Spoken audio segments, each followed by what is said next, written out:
This is our wagon ride tour over on our right, our left, I mean. So we are a small property, so we don't have any hiking trails. We do have some nice walking paths. My favorite is actually the hill trail. The end of it's over here on our right. And to the left a little bit, we're seeing almost the entire Alaska Range this evening. Welcome to the 30% Club. Only 30% of our guests get to see the mountain this way when they come up to our lodge. So here it comes. Over here on the left-hand side, there she blows, right there. From left to right, you're seeing Mount Foraker, Mount Hunter, and Mount McKinley or Denali.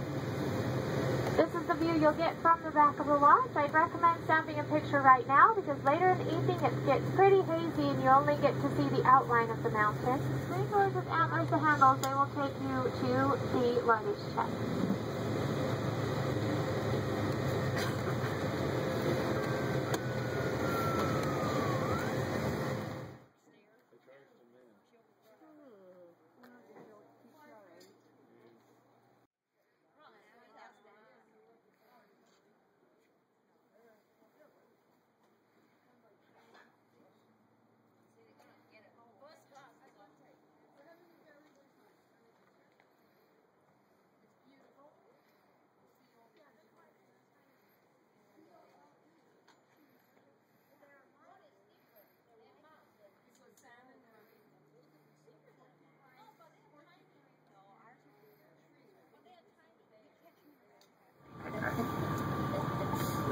This last one we booked.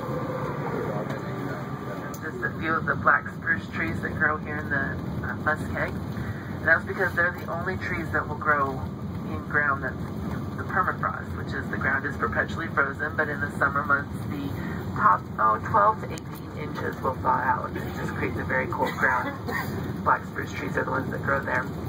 The black spruce trees are also known as taiga trees, which is a Russian word meaning small stick. And so we get whole forests of these black spruce trees, or taiga forests, that we travel through. We're coming up to this railroad crossing here on the left-hand side of the road, and up next to the tracks you'll see that there's a solar panel windmill system that's been set up here. And then there's just the white box sitting next to it, and in that white box there are batteries that are charged via this solar panel system. And then they're used to operate this railroad crossing that we're about ready to cross over. Because there's an 80-mile stretch of the highway where there aren't any power lines that run through here, and so you have to come up with your own source of generating electricity. So this is what the Alaska Railroad has come up with to operate their railroad crossings.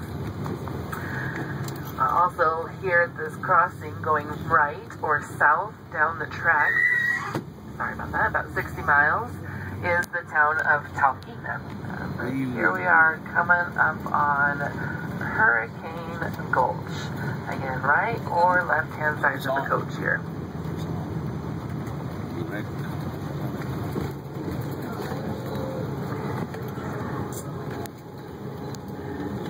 Goes down pretty high. Driver from this. Cross over Riley Creek, and then the next road that we pass to our left is the entrance into Denali National Park. We also call it the Park Road. So you'll come back this direction and head up just to our left here to get into the National Park. We're going to come over the top of the hill and down the other side, and as we do that, you'll start to see some red-roofed buildings off to our left. And all the red-roofed buildings that we see, this is the Denali Princess Lodge. However, there's no such thing as a $5 footlong at this Subway. A little bit more expensive, so. Pretty good pizza. They also have their fine dining restaurant, the King Salmon. There's the Base Camp Bistro, where you can grab a quick bite to eat there as well. So restaurants right here at the lodge. Inside.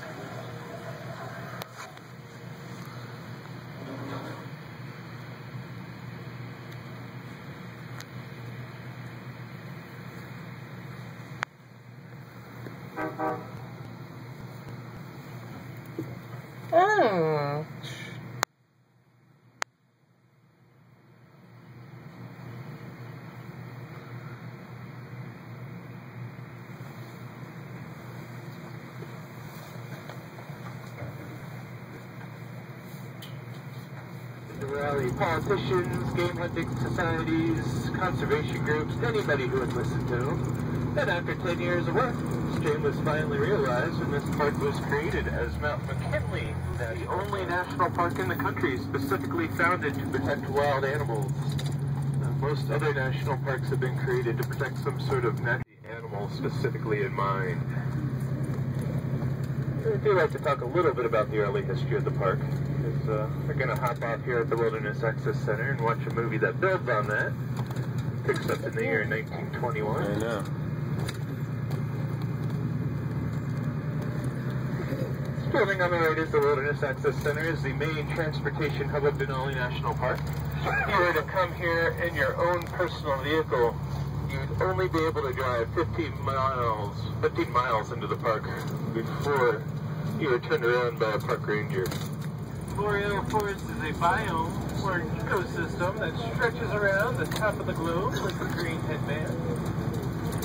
This particular boreal forest is part of the largest uninterrupted forest on the planet. It goes from western Alaska all the way to the east coast of Canada. It's huge.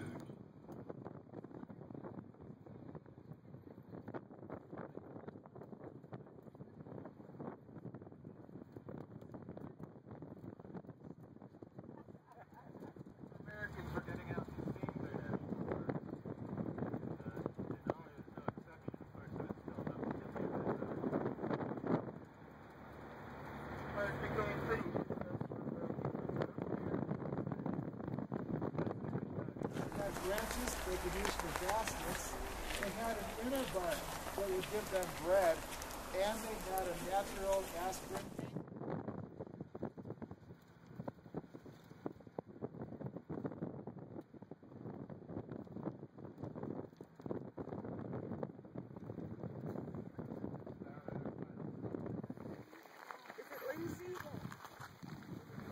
Yeah, so yeah, normal home in Fairbanks uses about 1,000 gallons a year. I use about 800, but yeah, a normal home uses about 1,000 gallons, so you can figure roughly $4 a gallon, about $4,000 a year for heating. And like I say, a lot of people do use wood as supplemental heat now. So if you can imagine, with all that wood heat, we get a lot of particulates in the air too. So we were on the EPA's list as the 7th worst air quality last winter. Yeah, not the list you want to be on. Down there to the right used to be a tunnel there, and it had an earthquake, and they decided they just took that mountain out. In here is pretty wavy and rough. Probably going to redo this, I would imagine, next year. Even for the native people, they used a lot to get around in the interior, even the winter and the summer. Railroad bridge up to the right, telling you about the Minto Flats. Kind of pretty. It's sun kind of came out and it's hitting it. Got a little fall colors on it.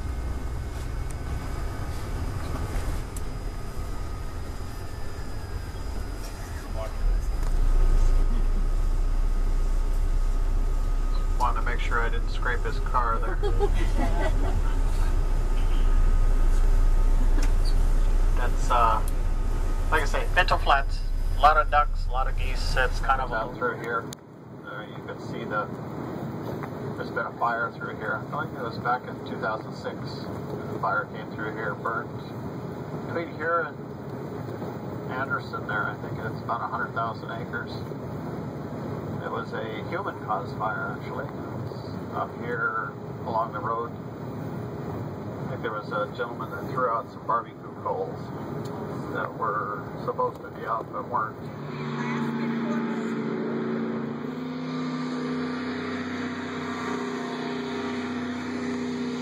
Thing is the street that we're going to be turning onto, as we can see, is called Airport Way, and it's named this for two reasons. One is because it's the street that leads to the airport, go figure. And the second reason is as we turn onto it, you're going to see that it's really wide, and it's really straight, really long. And that is because this road actually was the original runway here in Fairbanks. Until the city started to grow so big that they needed to kind of accommodate. So they converted it into a main thoroughfare just right through the middle of the town. And they built the new airport in the outskirts. The plane is actually kind of an interesting story. It's owned by a person, and they actually wanted to live in it. They turned it into a summer cabin. So they bought it, and they had to get it towed all the way out here. And the person who owns it, he's an old ancestor of one of the mining companies here in town. So he had a whole lot of money. So he just bought it for no real purpose. He said it's because he always wanted a cabin in the woods. If anyone were to get that. Like a cockpit cabin. But anyway, so he spent so much money buying the plane, and then he had to get it towed out here. And in order to get it out here, they had to close down all the main streets that we were driving on. So he had to pay a fortune to the town just to get it here. And now he just uses it as the kind of summer cabin. He wanted to live in it full time, but he realized that, you know, fuselages aren't really well insulated for 60-degree below zero weather. So now it just sits there, rotting away. The total population of Fairbanks is 100,000, just a little bit less, it's about 97.